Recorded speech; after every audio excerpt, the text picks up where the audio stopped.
Partout où vous nous suivez, nous vous disons bonjour et bienvenue à Sous cette actualité. La cité de Makobola dans les territoires de fils et sectaires de Tanganyika est tombée aux mains de rebelles de l'F-23 hier dimanche, à la suite d'affrontements avec les Wazalendo alliés à l'armée congolaise. Selon les habitants, l'attaque est partie de la ville d'Ouvira, située à 35 km de Makobola. La cité est également à 55 km au nord de Baraka, le long de la route nationale numéro 5. Les rebelles ont poursuivi leur progression jusqu'au village Kasekesi, à seulement 3 km de Makobola, où certains d'entre eux ont passé la nuit. Pendant ce temps, à Ouvira, la population continue de signaler aux autorités de l'F-23 l'existence des caches d'armes abandonnées selon le mouvement. Une collaboration saluée par son porte-parole Laurence Kanyuka qui voit un pas vers une nouvelle RDP dans cette ville longtemps marquée par la présence des groupes armés dont les Wazalendo et l'FDLR. Suivez ses propos. Ici, c'est la confiance entre la population de Ouvira et la FC23. Parce que nous ne savions pas où se trouvaient ces affaires. C'est la population qui nous amène. Il nous montre là où se trouve le matériel. Il n'y a pas eu de combat direct, eu de combat ici dans la ville de Ouvira. Nous avons entré à Ouvira, il n'y avait pas de militaires, il n'y avait pas de combat. Par contre, il y avait des bombes qui étaient lancées à partir d'Ouvira, leur quartier général, vers Luvungi, vers Sangue, que les FARDC et les Wazalendo se sont entretués à Sangue, ils ont tué nos compatriotes aussi à Sangue, et que Tshisekedi et ses alliés devraient être ils sont responsables des crimes de guerre et crimes contre l'humanité, et doivent payer de cela. Nous sommes ici par l'invitation de la population. Hier, nous avons eu 125 armes, et 25 machine guns que vous voyez là-bas. Donc aujourd'hui, avec les amis, nous avons commencé depuis le matin à aller récolter ces armes. Nous allons faire le total le soir pour savoir combien nous avons eu aujourd'hui. Hier, c'était 125 et 25. Donc c'est la population qui nous invite. La population a confiance et la ville d'Ouvira est déjà ouverte aux affaires. Hier, nous étions dans le programme communautaire appelé Salongo. Et il y a l'église qui était ouverte aujourd'hui, on était à l'église, les magasins sont ouverts et puis les radios fonctionnent. Donc tout va à merveille à Ouvira. Nous appelons nos compatriotes qui sont encore restés en dehors du pays, par exemple au Burundi ou bien dans d'autres entités, de revenir chez eux car la vie a déjà repris et la sécurité est assurée par l'AFC M23. Les États-Unis se disent déterminés à faire respecter les accords de Washington sans exclure aucune option. Washington reconnaît le droit de la RDC à défendre son territoire et à solliciter l'appui des forces burundaises. En revanche, toute présence des troupes américaines sur le terrain est exclue. Propos tenus ce lundi 15 décembre 2025 par l'ambassadrice des États-Unis en RDC devant la presse. Suivez. Vous savez que les États-Unis ont déjà fait des déclarations par le biais de notre secrétaire d'État et aussi notre ambassadeur auprès des Nations Unies à New York. Dans ces déclarations, on a dénoncé les actions sur le terrain. On a dit clairement que nous voulons que le Rwanda respecte ses engagements pris avec le président Trump à Washington le 4 décembre. Et nous respectons le droit de la RDP de défendre son territoire et d'inviter les forces burundaises aussi de travailler à son côté. Donc, c'est ça notre réaction. Nous sommes comme vous déçus de la situation, mais aussi nous allons travailler très étroitement avec tous les pays concernés pour que les engagements soient respectés. Nous sommes en train de regarder tous les outils qui sont possibles, les outils diplomatiques, les sanctions, les activités bilatérales et multilatérales pour assurer que les engagements qui sont pris sont respectés. Non, je pense que le président Trump a montré qu'il va lutter pour la paix en Afrique. Lui-même, il est très engagé et suit avec beaucoup d'intérêt la situation sur le terrain ici. Et comme j'ai dit, nous sommes en train de préparer une réponse. Quand vous parlez de préparer une réponse, c'est-à-dire devons-nous nous attendre à des sanctions contre le Rwanda que le secrétaire d'État a pointé du doigt comme étant celui qui a violé les accords de Washington? Alors, je ne suis pas en mesure de dire précisément quelles seront les actions que les États-Unis vont prendre, mais assurez-vous que nous sommes en train de réfléchir sur toutes les options possibles.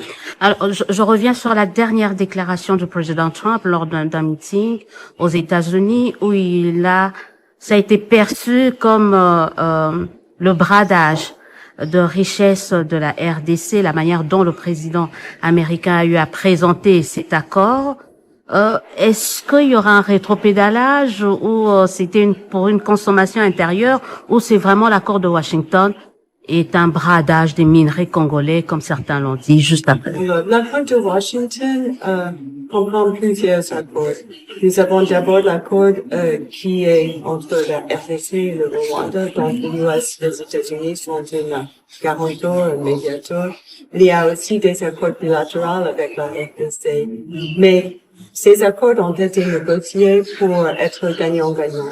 Il y a des bénéfices pour le côté congolais, aussi pour le côté américain.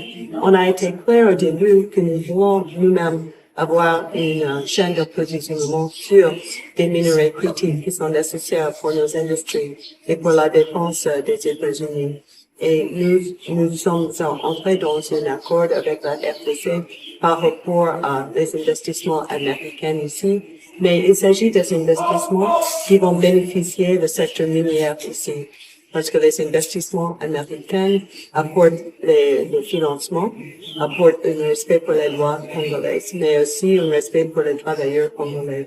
Donc nous pensons que si nous travaillons très étroitement avec le secteur privé ici, avec le gouvernement, pour élargir l'échelle des investissements faits par les États-Unis, mais aussi les pays qui aussi respectent les normes internationales, qui ça va être très bénéfique pour le pays.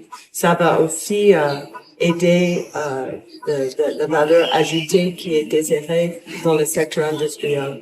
Parce que nous savons que les États-Unis est le pays qui peut aider avec la transformation ici. Je dis que c'est une crise qui doit être résolue avec les moyens diplomatiques. Nous ne voyons pas une résolution avec les armes pour cette conflit. Donc on va continuer d'insister sur les voies diplomatiques. Il n'est pas question d'avoir les forces américaines ici, loin de ça. Ce que nous voulons faire avec notre engagement avec le gouvernement, c'est de renforcer notre coopération davantage. Nous avons déjà une coopération pour aider les officiers à apprendre l'anglais, pour aller faire les échanges aux États-Unis. Alors, je voulais revenir sur la question de l'accord de Washington, qui a été un accord négocié entre la RDC et le Rwanda. Alors, les compromis sont les engagements qui les deux pays se sont convenus. Nous sommes le pays qui a essayé de les rassembler, de les asseoir pour conclure les négociations. Nous allons continuer d'insister sur l'engagement de chaque côté. Ils ont pris des engagements réciproques. Nous avons un cadre dans lequel nous pouvons travailler pour assurer cet engagement. Il y a un calendrier précis, il y a les étapes à prendre. Donc, nous pensons que l'accord de Washington continue d'être un cadre propice pour résoudre ces questions. Madame l'ambassadrice, vous êtes à Kinshasa, c'est un lundi. On sait qu'il y avait pas mal de manifestations prévues, en tout cas, d'autres voulaient faire un sit-in devant vos ambassades. Est-ce que ça vous rappelle quelques vieux souvenirs? Est-ce que vous vous dites que les Quinois ou les Congolais, les politiques congolais en font un peu trop et qu'ils sont en train de vous mettre tout ça sur le dos, ou vous pensez avoir une responsabilité par rapport à cette situation également? Nous respectons le droit des citoyens de manifester et de proclamer leurs opinions librement.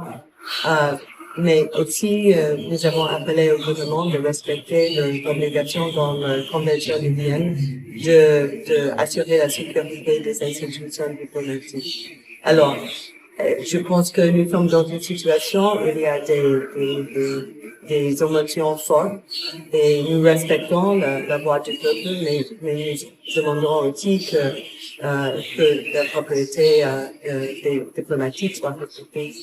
Le volet humanitaire, on en parle très peu dans les accords de Washington, alors que c'est c'est également une crise assez très forte de ce côté-là. Est-ce que, un peu pour embrayer à la précédente question de mon confrère, est-ce qu'il n'y a pas une solution à envisager dans un bref délai pour essayer de soulager justement la population de cette partie du pays par rapport à cette crise humanitaire qui ne fait que s'enfler aujourd'hui? Nous comprenons que la crise humanitaire ne cesse pas d'élargir. Nous sommes le tout premier bailleur pour les efforts humanitaires. On va continuer de travailler avec tous les partenaires et de voir ce qui c'est possible pour aider les personnes déplacées, les réfugiés et aussi les personnes plus vulnérables. Sous l'égide de l'État, il y a un volet humanitaire, accès humanitaire. Donc nous comptons sur les deux côtés, les deux parties, de poursuivre les discussions et assurer un accès humanitaire dans toutes les déclarations américaines, dans tous les accords qui ont été signés. Il y a toujours une demande et une affirmation de la droit d'avoir l'accès humanitaire assuré. Donc, nous comptons sur les parties de respecter les engagements là-dessus. Madame l'ambassadrice, en ce moment, quel message lancer aux Congolais de vous suivre à travers le pays et surtout ceux qui sont à l'Est? Alors, le message que je voulais lancer, c'est que Président Trump est un homme de paix.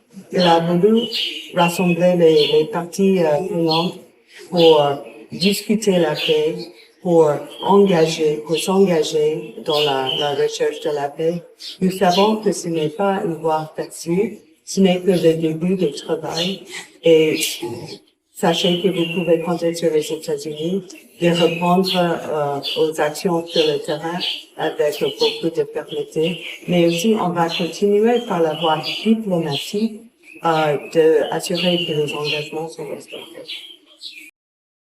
Le président du Conseil supérieur de l'audiovisuel et de la communication, Christian Bossembe, a mis en garde ce lundi le média et les journalistes contre la diffusion d'informations non confirmées sur la situation sécuritaire. Il a rappelé que les médias ne doivent ni donner de la parole au groupe armé ni annoncer la chute de la ville aux mains de rebelles sans confirmation officielle des autorités compétentes.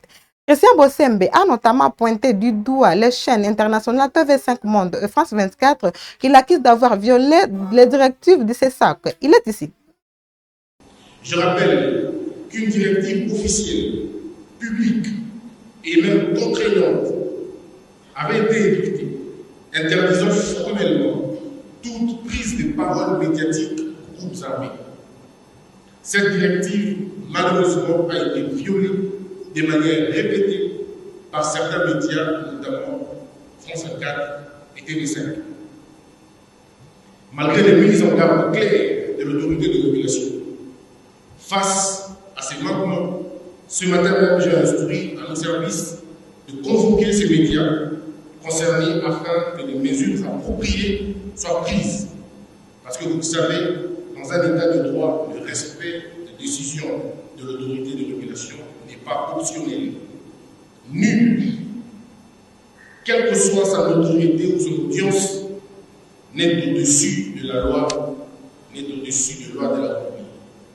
Cette exigence s'impose également aux médias nationaux.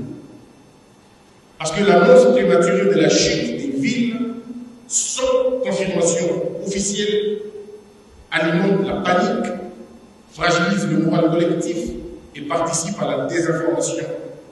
Et les responsables concernés, eux aussi, ont été convoqués et ils répondront de ces actes. Le cardinal Fridolin Ambongo Besungu, archevêque de Kinshasa, a condamné la poursuite de la guerre dans l'est de la RDC. Il a rappelé hier dimanche que les recours aux armes ne peuvent constituer une solution à la crise actuelle et a appelé tous les acteurs à privilégier le dialogue et la paix. Suivez ses propos. En effet, comment comprendre qu'à moins d'une semaine de la ratification des accords de Washington, la ville d'Uvira tombe sous occupation? Comment ne pas voir dans cette chute les limites même des accords et des autres initiatives qui excluent subtilement les Congolais et veulent normaliser les pillages systématiques de ressources du Congo? Ces limites donne justement raison à l'initiative portée par les évêques de la Cinco et les pasteurs protestants de l'ECC, l'initiative d'un pacte social pour la paix et le bien vivre ensemble en RD Congo et dans la sous-région des Grands Lacs. À l'heure actuelle, ces pactes apparaissent comme le chemin incontournable d'une paix désarmée et désarmante, d'une paix authentique et durable dans notre sous-région. En République démocratique du Congo, un pillage présumé signalé dans la résidence de l'ancien président Joseph Kabila à Kinshasa suscite de vives réactions.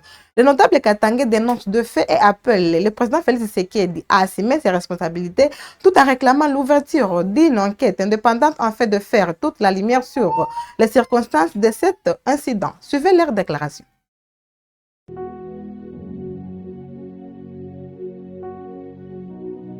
Message de la cellule de coordination des notables katangais contre les actes de vandalisme et de pillage perpétrés à la résidence privée GLM Gombe à Kinshasa, appartenant au sénateur à vie Joseph Kabila Kabange.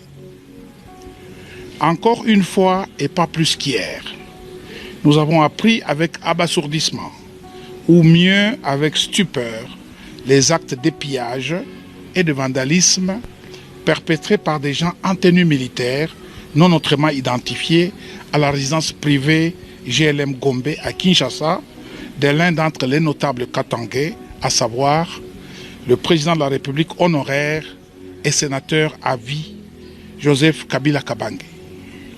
En effet, la terreur ainsi que le musellement de toute voix discordante se poursuivent allègrement dans le pays sans gêne ni pudeur. Alors que la démocratie a pour fondement la tolérance et l'acceptation de l'autre, quelles que soient les divergences. En réalité, ces actes qualifiés de provocateurs, de nature à saper les efforts de paix, de l'unité et de la cohésion nationale souhaités ardemment par la population congolaise, sont indignes et démontrent la grande baisse du niveau de l'éducation à la citoyenneté dans le pays. En ce moment où tous les peuples congolais ont les yeux rivés sur la probable tenue d'un dialogue sincère et inclusif pour sauver la nation en péril, il est aberrant d'assister aujourd'hui à ces actes d'une forte inconscience et perturbateurs de l'harmonie entre les communautés nationales. Quel bénéfice en tirez-vous en commettant une telle forfaiture? Un ancien président de la République n'a-t-il pas droit à une résidence et à des biens privés? La grande sagesse nous apprend de ne jamais faire à autrui ce que nous ne voulons pas nous-mêmes subir un jour. Il est infiniment regrettable de constater que la sécurité des biens et des personnes n'est plus une obligation primordiale pour ceux qui sont commis à cette tâche patriotique. Comment peut-on comprendre que ces actes se commettent en plein jour, au vu et au su de tout le monde, sans aucune intervention rapide de la sécurité intérieure du pays? Est-ce une complicité tacite ou encore une haine aiguë que l'état naturel humain manifeste contre notre fils? Quand prendront fin des agissements dépourvus de pudeur? C'est donc dans ce contexte d'incertitude que la cellule de coordination des notables katangais, indignée devant ce spectacle désolant et cruel, condamne avec la plus grande fermeté ces actes aveugles et ignobles qui ne font que déterrer la hache de guerre et en appelle au retour au bon sens par ces gens excentriques apparemment instrumentalisés. La cellule de coordination des notables katangais demande sans se fatiguer au président de la République, le garant de la paix et de la cohésion nationale, de prendre toutes les dispositions utiles pour mettre hors d'état de nuire ces inciviques sans loi ni foi. qu'une enquête impartiale soit mise sur pied pour que le pilleur de la résidence privée de son Excellence, Joseph Kabila Kabange, soit immédiatement retrouvé, jugé et puni conformément aux acquis d'un État de droit. Katangaises et Katangais, c'est ici l'occasion pour la cellule de coordination des notables Katangais de réitérer le vœu de voir tous les Katangais demeurer unis, solidaires et se battre afin de maintenir très haute la flamme katangaise. Car demain est un mystère pour tout le monde et ce dernier doit provoquer en nous le rire et l'envie, braver la peur tout en restant debout. Et tout ce qui est combat dans le présent renforce l'esprit de résistance. Ainsi fait à Lubumbashi le 13 décembre 2025, la cellule de coordination des notables katangais.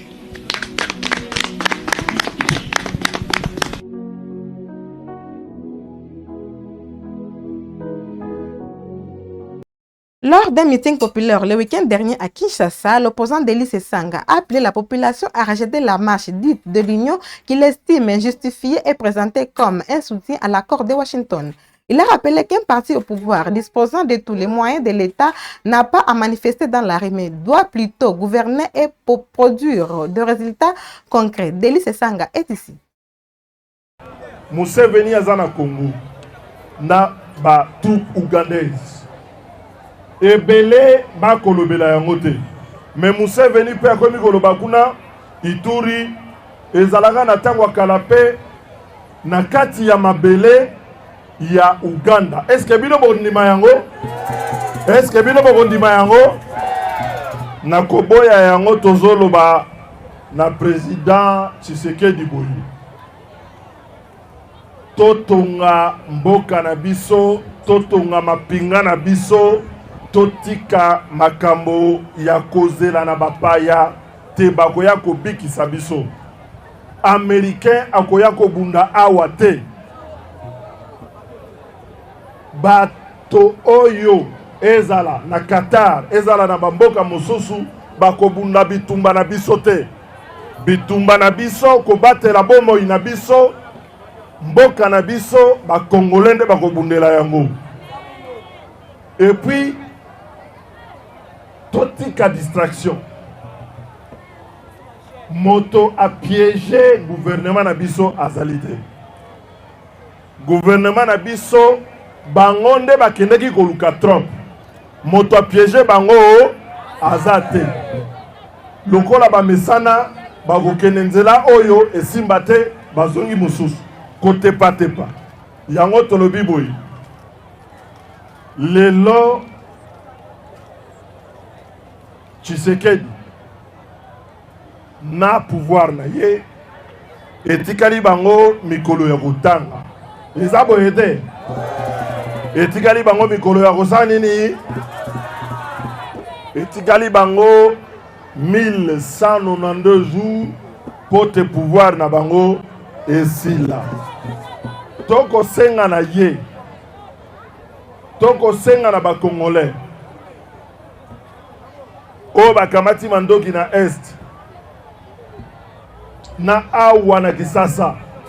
Solution na nzela ya bitumba ezali te. Et puis na kokamwa mingi. Bango bakoloba opposition alobaka makambo ya Rwanda te. Akondanaka Rwanda te. Mais tango bakokende pona ko signer na moni place bango balobi teke avato signer Rwanda bima.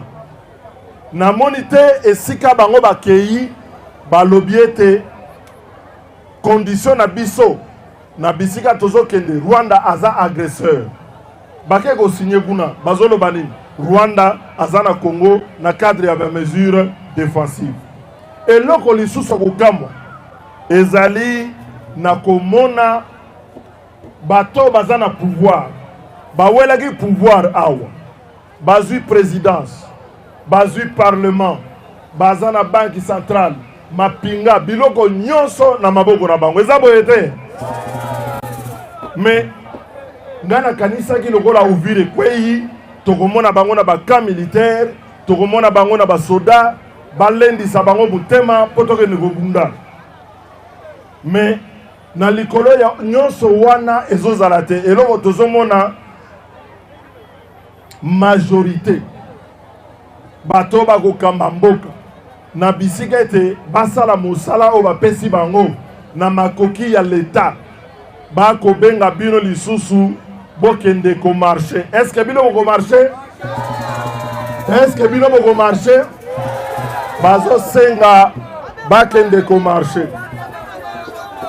Marche ezalaka mpona biso bato ya opposition. Eza boye te.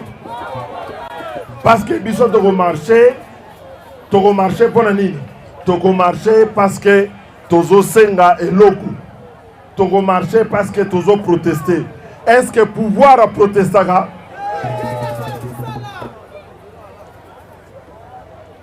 Est-ce que pouvoir a protestaka? Pouvoir mosala na ye kosala. Pouvoir mosala na ye za ko protester te. Botika ba distraction wana yango tolobi na bango boy. Soki mosala bazai na yango eleki mbeka bazokoka lisusu te, batika nde pouvoir bapesa biso bakomona eloko tokozala na pouvoir wana. Eza boye te. En clôture de ces actualités à Kisangani, le ministre d'État aux infrastructures et travaux publics, Alexis Guissaro, a lancé les travaux de construction d'un immeuble moderne le week-end dernier. Ce projet ici d'une promesse du président de la République démocratique du Congo, Félix Tshisekedi, vise à renforcer la modernisation de la ville. Prévu pour 24 mois, le chantier comprendra les logements sociaux et des espaces administratifs au bénéfice de la province de la Chopo. Reportage. La construction de l'immeuble R+3, véritable bijou architectural promis par le chef de l'État, Félix Antoine Tshisekedi Tshilombo, aux populations de la Chopo, est désormais sur le point de démarrer. Après la phase de sensibilisation menée auprès des occupants de l'avenue Moussiba-Siba dans la commune Makiso, les travaux préparatoires entrent dans une étape décisive. La démolition des kiosques, boutiques, restaurants, bistrots, et habitations érigées dans le périmètre concerné. Cette opération d'assainissement du terrain est supervisée par le ministre de l'Urbanisme et Habitat, Alexis Guissaro, qu'accompagnait le gouverneur intérimaire de la Chopo, Senold Tandia Komboyo. Tous deux ont assisté sur le terrain au lancement effectif des travaux qui débutent par la démolition de l'ancien bâtiment de la police de circulation routière de Kisangani avant de s'étendre progressivement à l'ensemble du site. Le gouverneur intérimaire invite une fois de plus le quelques retardataires à libérer au plus vite leurs biens afin de permettre le déroulement harmonieux des travaux. Le ministre national de l'urbanisme est arrivé à Kisangani pour poser la première pierre de construction d'un immeuble R+3. Le gouvernement de la République a déjà mis en place des moyens nécessaires pour le démarrage de ces travaux.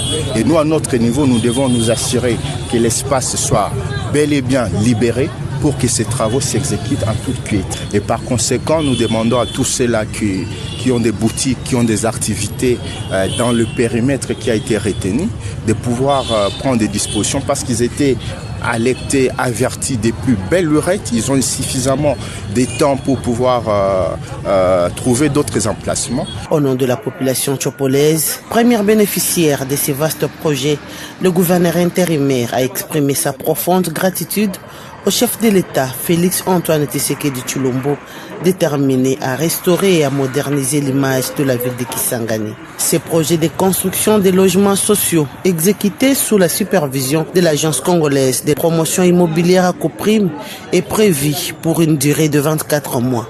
L'immeuble accueillera plusieurs bureaux de services de l'État ainsi que divers espaces publics destinés à améliorer les conditions de travail et de vie de la communauté. C'est par cet élément que nous clôturons ces actualités. N'oubliez pas de vous abonner, de cliquer sur la cloche des notifications pour ne rien manquer sur Web Info Télévision. Portez-vous bien.